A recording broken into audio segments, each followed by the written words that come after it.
আগেকার ওই বাচ্চা বাচ্চা ছেলে মেয়েগুলো, ওই 4-5 বছরের ছেলে মেয়েগুলো, হ্যাঁ, সে ঘরে রেখে ওদিকে ঘরে রেখে দিয়ে মা বাবা হয়তো বাজার দিয়ে যেত,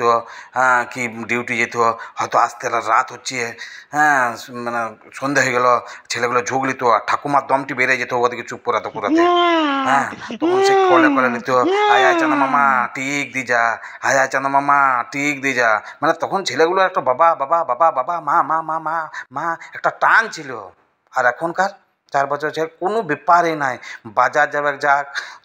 রাত হবে হোক, আসতে ডিউটি যাবে যাক, আসতে রাত হোক, এখনকার ছেলেপেলেগুলো কী করে, একটু মোবাইল দিয়ে চলে যায়, মা তোমার মোবাইলটা একটু দিয়ে যাও গো, ছেলেটা ঘাটুক, মানে একবারের জন্য বাচ্চাটা ভাববে নাই মা মা মা মা মা মা, একবারও বলবে নাই।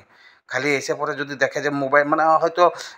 কান্নাকাটি করছে, কিসের জন্য কাঁদছে, মা বাবার জন্য কান্না নাই, মোবাইলের চার্জ শেষ হয়ে গেছে